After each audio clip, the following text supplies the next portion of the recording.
Assalamualaikum 7th class. How are you students? I am fine. I hope you are also fine students. Students हम जो है unit number 3 की जो है वो हमें रीडिंग स्टार्ट की हुई है। जब इस चैप्टर की रीडिंग कंप्लीट होगी तो उसके बाद हम इससे क्वेश्चन आंसर करेंगे। ठीक है, आज हम जिस टॉपिक को रीड करने लगे हैं वो है the layered structure of atmosphere, यानी एटमॉस्फेयर की जो तयदार साख्त है उसके बारे में। हवाई कुरे की, एटमॉस्फेयर को उर्दू में हवाई कुरा कहते हैं। हवाई कुरे की जो साख्त है, तयदार साख्त है। लेयर का मतलब होता है तहदार, ठीक है ना, साख्त, उसके बारे में हम इस टॉपिक में पढ़ेंगे। On the basis of temperature atmosphere is divided into following layers. जो दर्जा हरारत की बिना पर बुनियाद पर जो एटमॉस्फेयर है उसको जो है मुख्तलिफ़ लेयर्स में जो है ना डिवाइड किया गया है। सबसे पहले हम किसके बारे में पढ़ेंगे? ट्रोपोस्फेयर, ठीक है ना। किसके बारे में पढ़ेंगे? ट्रोपोस्फेयर, ठीक है। ट्रोपोस्फेयर जो है इसकी सबसे पहले डेफिनेशन दी गई है, the layer near the surface of earth is troposphere. इसको अंडरलाइन करें, ये ट्रोपोस्फेयर की डेफिनेशन है, ठीक है ना। ज़मीन के जो करीब मौजूद कुरा हवाई की जो तय है उसको क्या कहते हैं? ज़मीन के मौजूद नियर द सरफेस, सतह के, ज़मीन की सतह के जो करीब तय है उसको क्या कहते हैं?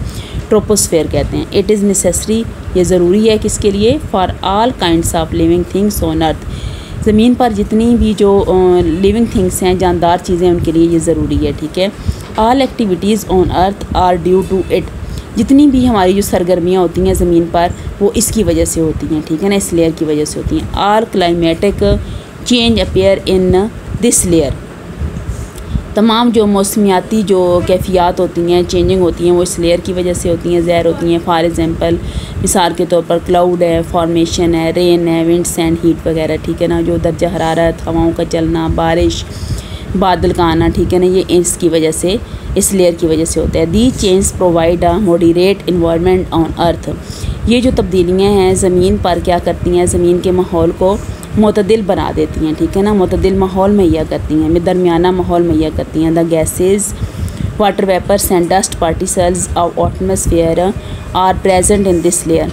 जो गैसेज हैं और आबी बुखारात हैं और हाकी जो ज़रात हैं हमारे जो हैं एटमॉस्फेयर में are present in this layer, इस लेयर में जो हैं वो मौजूद हैं, ठीक है ना। The temperature in uppermost portion of this layer is about -60 degree centigrade.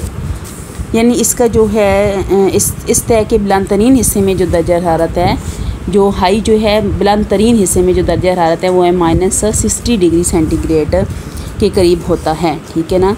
The temperature in this layer decrease with height. इस तय में दर्जा हरारत है वो बुलंदी की तरफ अगर हम जाएं तो वो इसका जो दर्जा हरारत है वो डिक्रीज़, कम होना शुरू हो जाता है। It is present about 60 kilometre about earth surface. ये ज़मीन के ऊपर तकरीबन 16 किलोमीटर पर, ज़मीन के ऊपर तकरीबन 16 किलोमीटर पर जो है वो वाक़या है, ठीक है ना। आज आपका यही टॉपिक था जो हमने किस लेयर के बारे में पढ़ा है? ट्रोपोस्फेयर के बारे में। अगर आपको इसमें कोई भी प्रॉब्लम हो तो आप ग्रुप में मुझसे डिस्कशन कर सकते हैं। Okay student, best of luck. Allah.